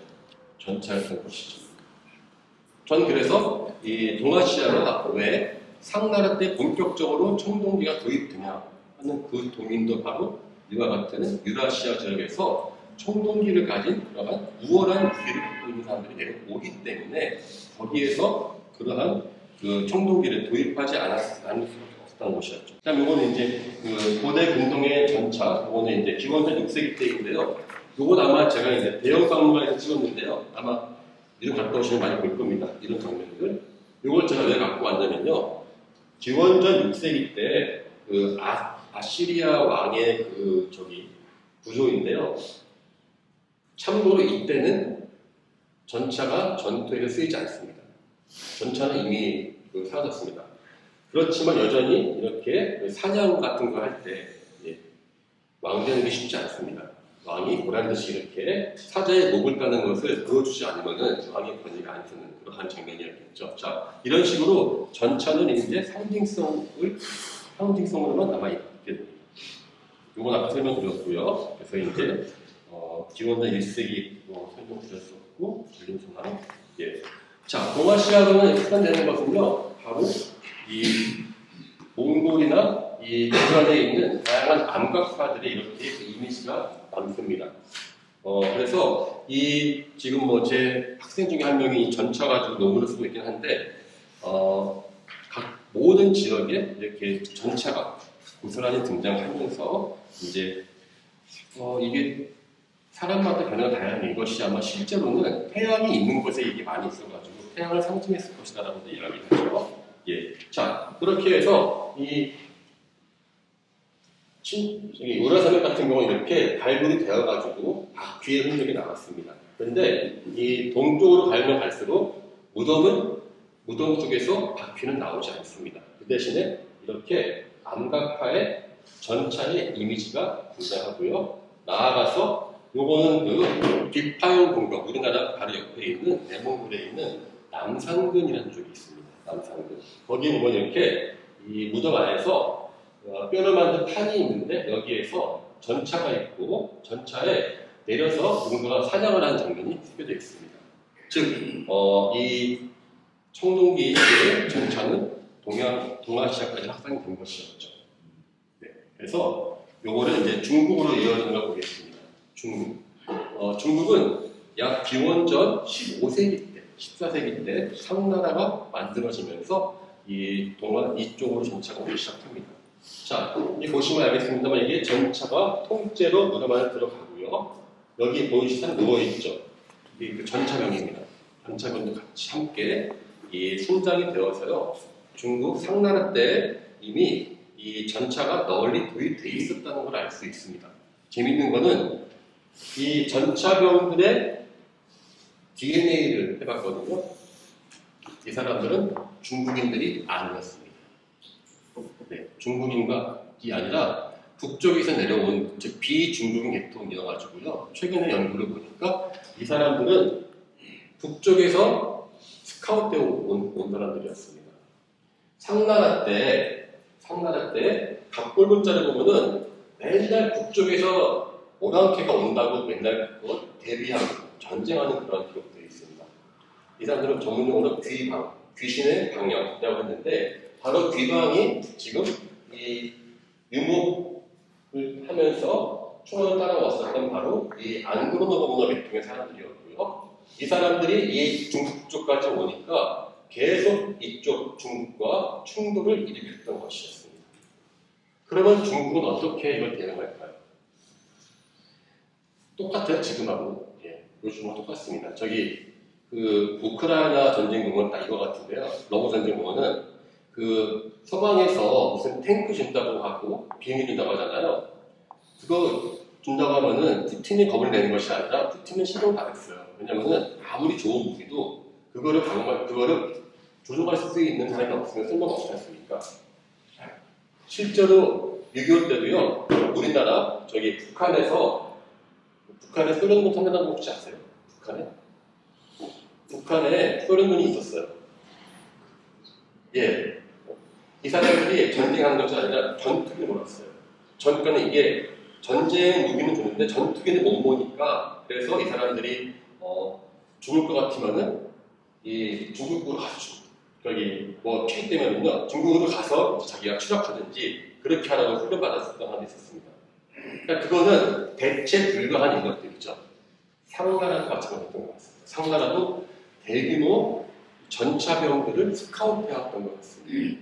그래서 여기 지금 몇 가지의 다양한 그런 전차 용어도 있는데요. 이거는 이제 언어학적으로 분석해 보니까 중국에서 고대 전차의 각 그 명칭들 있죠. 명칭들은 중국 고유 말이 아니라 인도 유럽어에서 온 외래어라는 것도 함께 밝혀졌습니다. 저희도 그렇죠. 저희가 영어는 못해도요 스마트폰 용어는 다 영어 쓰잖아요. 예, 그런 식으로 이제 아마 전략을 들었고요. 그렇게 해서 이게 우리가 잘 알고 있는 찹자라고 하는 이 상용 문자 이게 바로 이 전차의 모형에서 왔다는 것도 이제 함께 나왔습니다. 이 전차병이 등장한다는 것은 사실은요 이게 뭐랄까 이민족들하고 새로운 문화에 대한 이 중국 동아시아 사람들의 거부감을 완화시켰을 것입니다. 그래서 이게 이때와 기점으로 청동기가 아주 빠르게 중국에 도입되고 심지어는 제사에도 청동기 그릇이 등장하는 그러한 그 기점으로 터닝 포인트가 바로 된 것이 바로 이때였습니다. 자, 그런데 아까 제가 이야기했던 것처럼 이제 성경에서는 이 전차라는 것이 그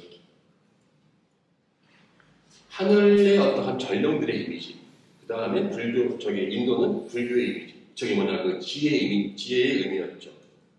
그렇다면 중국은 어떤 의미였을까? 예, 중국은 바로 권력의 상징이었습니다. 저희가 왜 천승지국, 백승지국이라는 말 쓰지 않습니까? 지금도 써서 엄청나게 어떠한 그 나라의 규모를 판단하는 것으로서 이걸 쓰는데, 제가 이 기록들을 보니까 실제로 전차 하나를 볼 때는 달라요. 전차병이 처음에는 많이 있다가요. 춘추시대 이후 가면은요 사실상 전차 부대가 있어도요 전차는 몇 대가 없고 거기 뒤에는 이제 100명의 한 대꼴로밖에 배치를 안 합니다. 그러니까 이게 백승, 천승은 말만 그런 거예요. 실제 100개의 전차를 운용한다면 그거는 엄청난 비용이 들어가겠죠. 대신에 이들은 그것이 하나의 자신들의 권력과 그러한 그 힘을 과시하는 도구로 바뀌었습니다. 그렇게 해서 저희가 보통 흔히 중국은 청동 얘기 많이 떠올립니다. 무슨 각종 정이나 언 이런 걸 떠오르는데 그러한 청동기는요 사실상 그 역할은 제사의 독점이었습니다. 반면에 우리는 또 하나 잊고 있는 청동기의 역할이 있었습니다.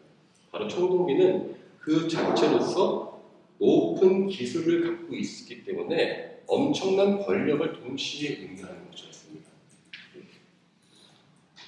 자, 그거는 넘어가겠습니다. 그래서 이 승리한 한자에 대한 분석도 있었는데 이건 너무 전문적인 것 같고요. 자, 이제 좀 더 동쪽으로 가서요. 여기에서 이제 중국은 이제 축출을 갔고요. 이제 또 동쪽으로 해서 이제 고조선 지역으로까지 이제 가는 이야기를 해볼까 합니다. 이 부분에서 우리가 이제 주의할 것은 전차라는 것 자체가 널리 보급되지는 않았을 것이라는 것입니다. 아까 말한 것처럼 우리 안주 일대하고 한반도는 산악 지형이에요. 그래서 산악 지형에서 이것이 널리 쓰이기는 어렵습니다. 하지만 하나씩 볼게요. 우리는 그럼 전차라는 것을 어떻게 받아들였을까? 일단 전차 안각화도 있었고요. 이렇게 전차의 모습이 뚜렷하게 나오는 그러한 그 유물도 있습니다. 우리 만주 일대에도요. 전차라는 것이 실제 있었다는 것을 아마 알고 있었을 것입니다. 어떻게 알냐고요? 이 사람들은 실제 바퀴가 오는 것이 아니라 그 바퀴를 형상화한 바로 이 거울로, 청동 거울로 이 바퀴를 대신해서 상징화해서 이것이 도입이 된 것입니다. 요거는 그 남산궁이라고 하는 약 기원전 9세기 때 비팔문건 바로 옆에서 발견된 비팔문건 문화 옆에서 발견된 그런 한 주인데요. 재밌습니다. 이렇게 사람이 전차에서 내려서 사슴 같은 그러한 그 동물을 사냥하는 장면입니다. 여기에서 저는 이 사람의 이 가슴에 있는 그 거울을 제가 이제 강조했죠. 자, 또 하나 여기에서 재미있는 것이 있습니다. 바로 이 곱비거리. 이 전차에서 전차를 그 상징하는 그러한 또 다른 그 중요한 바로 지표가 바로 이 방울입니다. 이 방울은요, 전차를 몰 때요, 몰죠. 그러면 이제 적이 옵니다. 적이 오면은 제가 파스를 써야 되겠죠. 그러면은 잠깐 곱비를 걸어두를 때가 필요합니다. 그럼 이 허리띠 앞에다 이게 있다가 이거를 딱 이렇게 이 허리춤 안에 넣고 있다가요, 방울을 앞으로 딱 빼요. 빼고 걸죠? 그러면 이것이 걸리면서 어떻게 했습니까? 방울이 막 울리겠죠. 그러면은 적들이 오면 어떻습니까? 저 달려오는 전차가 오는데 방울 소리가 막 들리면은 나 죽이러 오는 거거든요. 그러면은 그것이 갖고 있는 그 공포는 엄청나요.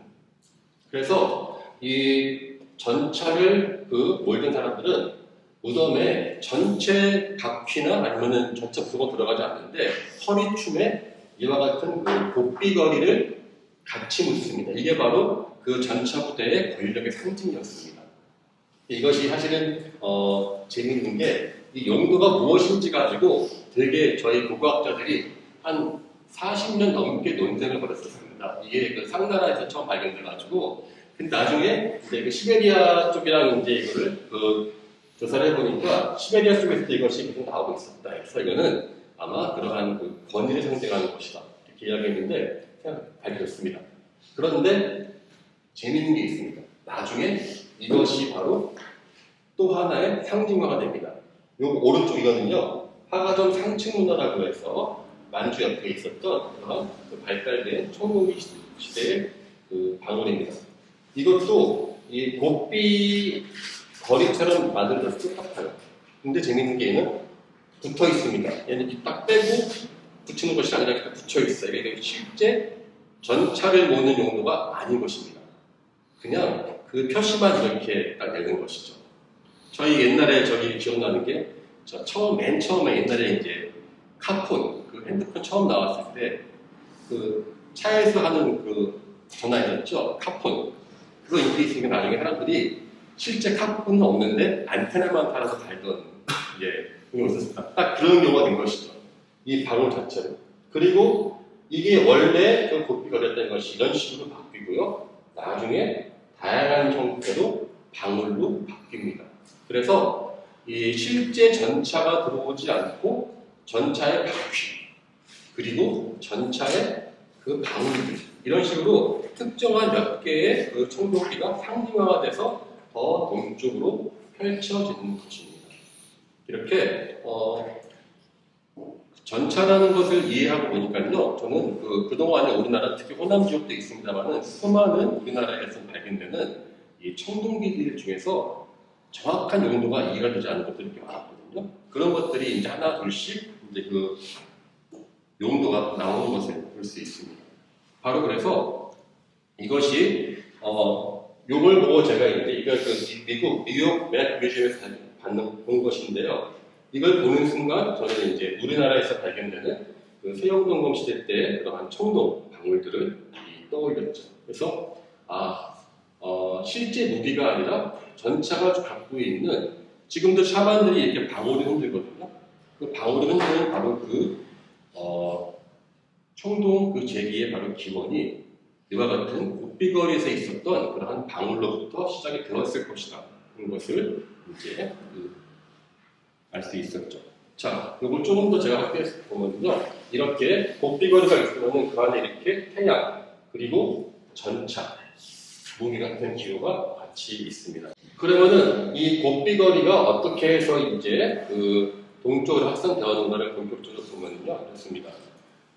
얼마 전에 중국 하북성에서 이 후천이라는 지역이 발견되었는데요. 선생님 가보셨는지 모르겠습니다. 안 가보셨죠? 아마 코로나 때 이게 보고서가 나와가지고 저도 이거 알았으면 가볼 텐데 이게 중국 사람들이 이걸 고죽국이다라고 이야기합니다. 왜 저기 백이 속재가 있었던 그 고죽. 자, 근데 그것까지는 모르겠지만 여기에서 약 3,000년 전에 무덤이 발견되었는데요. 아주 재밌는 양상이 보입니다. 이게 좀 더 빨라요. 이게 이 무덤보다 한 50년에서 100년 빠르다고 합니다. 하나씩 볼게요. 이게 바로 그 전차 오는 사람이 쓰는 바로 그 고삐거리입니다. 보이시죠? 잘 나와 있습니다. 자, 근데 이 사람이 실제 전차를 몰았을까요? 저는 그렇게 보지 않습니다. 왜냐하고요, 이 허리춤에 보면 자잘하게 흰이 퍼런 게요, 청동 장식입니다. 만약에 이 사람이 진짜 전차를 몰았다면은 이 허리띠가 무거울 수가 없어요. 그걸 전차 못 몰아요. 그리고 주변에 전차와 관련된 것이 아니라 다 제사 그릇밖에 없습니다.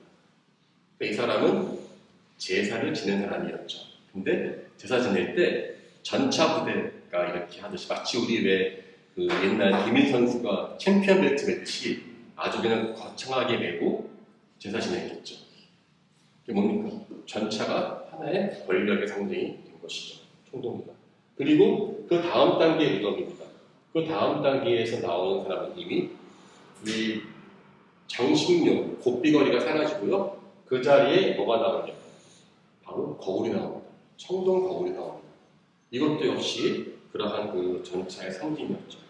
이걸 보니까 저는 이제 확실하게 이 전차라고 하는 그 문화가 동아시아로 어떻게 확산되고 이것이 이 비파현 동공하고 한반도를 대표하는 청동 거울로 바뀌었는가. 바로 그 과정이 여기에 담겨 있는 것이었습니다. 예.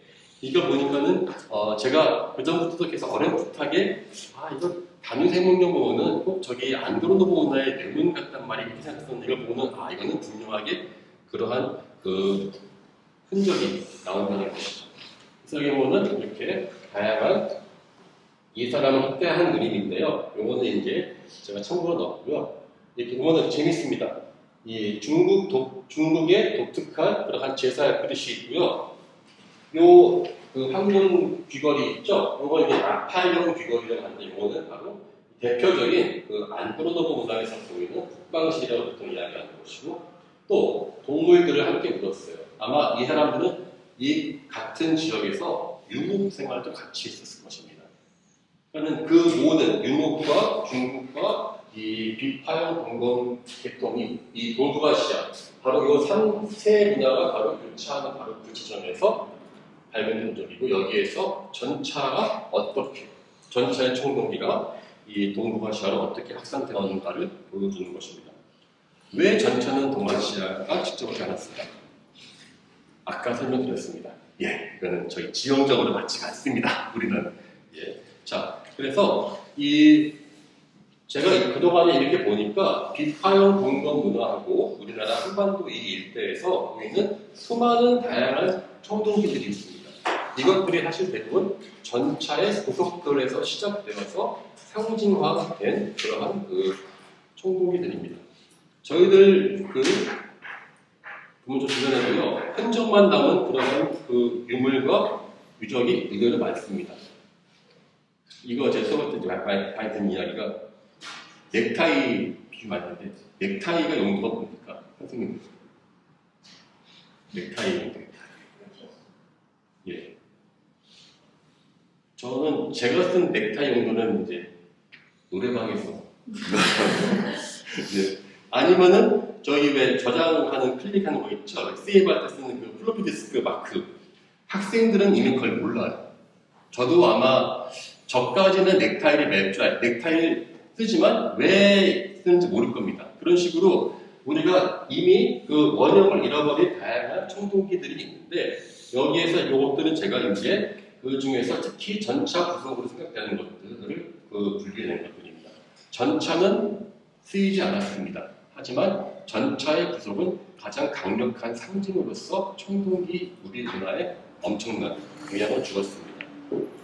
나중에 요거는 제가 다음 주에 좀 더 자세하게 설명드리겠습니다만은 한반도에서 보이는 수많은 샤먼의 그 제기들 이런 것들이 갑자기 나왔다기보다 그와 같은 청동기가 들어오면서 그와 함께 그 다양한 그 역할들이 그리고 용도가 이제 변형되어서 나왔을 것 같습니다.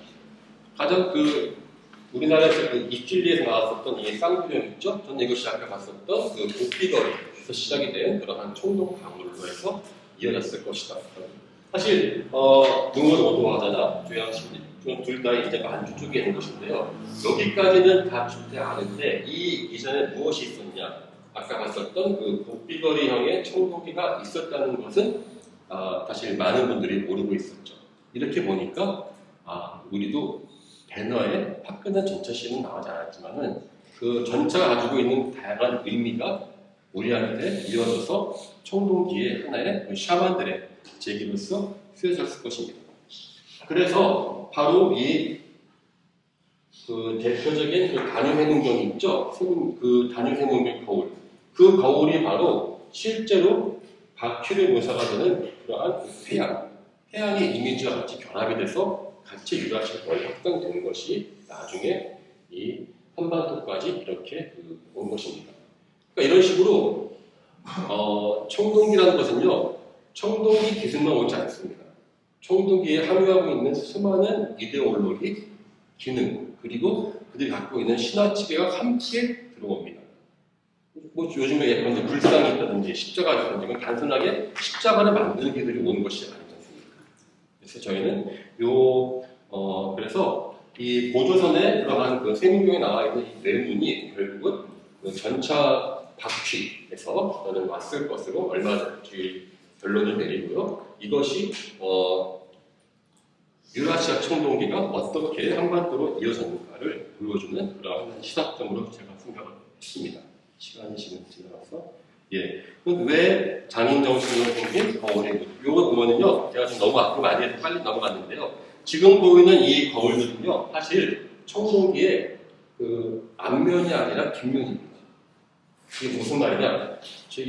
저희가 이 옷을 비우면은 옷의 안감이에요. 안감. 이거는 쓰고 있으면요, 바깥쪽은 반질반질하면 보이기 때문에 안쪽은 아무도 못 봐요. 이것을 굳이 장인 정신으로 문양을 넣을 이유가 없거든요. 물론 이제 그런 말도 하죠. 명품 좋아하시는 분들은 제가 명품과 그냥 가품 차이가 뭡니까 하면 똑같아 보이면 그게 아니라 자세하게 보면은 한 땀 한 땀 달라요. 이렇게 말을 하더라고요. 근데 이거는 굳이 뒤로 붙여서 넣기 때문에 그 이유가 없어요. 왜 이렇게 했을까? 그거는 바로 그 이유는 남에게 보여주는 것이 아니라 청동기를 만드는 그 비밀스러운 힘을 바로 그 자체가 자신의 권력과 힘을 의미했기 때문에 그렇습니다. 그리고 이 샤먼들이 갖고 있는 자신들의 힘이 있죠. 그 힘은 독점을 하는 것입니다. 그래서 누군가가 내가 갖고 있는 이 거울, 모방을 할 수 없게 만드는 그러한 최고의 그러한 기술을 심어 넣는 것입니다. 즉, 청동기는 그것을 만들고 소유하는 것 자체만으로도 권력과 힘을 가지고 있었다는 것을 바로 이 동경도 보여주는 것입니다. 자, 이거는 제가 나중에 이 자세한 한반도의 이야기는요, 제가 이제 다음 주 이어서 할 텐데, 다만 제가 이제 유라시아가 한반도까지 이어진다는 것을 보여주기 위해서입니다. 그래서 지금 말하는 겁니다. 샤만의 그러한 그 청동 거울이, 그리고 또 팔찌동 같은 것이 다양한 그 기술, 청동 재련 기술을 통제하는 것입니다. 그래서 아무나 샤만의 어떠한 힘을 모방할 수 없도록 자신들만의 기술을 만드는 것이죠. 요거는 이제 팔주령인데, 요거는 놀랍게도 우리나라의 그 팔주령이 아니라 현재 그 중국 그 퉁구스족, 그 에벤키라고 보통 하는데요. 그 후른벌 지역에 있는 현재의 샤만들이 쓰고 있는 팔주령입니다. 너무 똑같죠, 우리나라 거랑. 저는 사실 이것이 결국은 그러한 그 청동 재련 기술을 통제하면서 그들만의 독점을 했기 때문에 이것이 그 신전 계급 사이에 계속 이어졌을 수 있었을 것이라고 보고 있습니다. 다음 시간에 제가 이야기하겠습니다만은 신라의 금강과 똑같은 것이 이 만주족에서도 보이거든요. 20세기에 그것도 이제 같은 맥락으로 볼 수 있을 것 같습니다. 그래서 제가 오늘은 이 결론으로서 이제 청동기라는 것에 대해서 청동기가 단순하게 형식을 이야기하는 것이 아니라 전차라고 하는 거대한 키워드가 여러 가지 기술과 결합이 되고 그 다음에 그것이 청동 거울과 방울로 남아 있었다는 것을 한번 보여줬습니다. 결론은 이겁니다. 우리는 유라시아와 연결되어 있습니다. 예, 다만 저희는 그 함의를 파악하지 못할 뿐이고요. 저희가 하나하나 유물에만 매몰되어 있었기 때문에 그들이 갖고 있는 그러한 거대한 문화의 흐름을 저희는 그동안에 약간 좀 읽어내지 못하고 있었던 것 같습니다. 제가 아쉽게도 다음 이 한반도 관련은 다음 번에 이야기를 하겠습니다만은 아쉽게도 저희가 이 내로몰 지역까지는 유라시아에서 오는 과정이 되게 뚜렷하게 잘 나옵니다. 근데 문제는 여기서 북한이 막혀 있으니까 여기서 정확하게 이제 남한까지 어떻게 가는가에 대해서는 상당히 좀 어려운 부분이 많은데요. 그럼에도 불구하고 아까도 맨 처음 이야기했던 것처럼 우리나라는 이 총원으로 여기 북경 렌팅에서 시작된 총원은요, 곧바로 폴란드 지역까지 한 번에 이어진다는 것.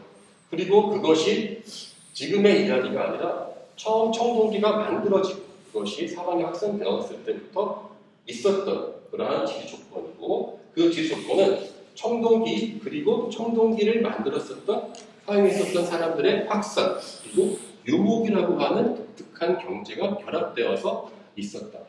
한반도가 유라시아랑 연결됐다니까 이거 너무 좀 당신 또 시작 아니야. 근데 한반도뿐 아니라 유라시아 전 지역이 다 연결되어 있었습니다.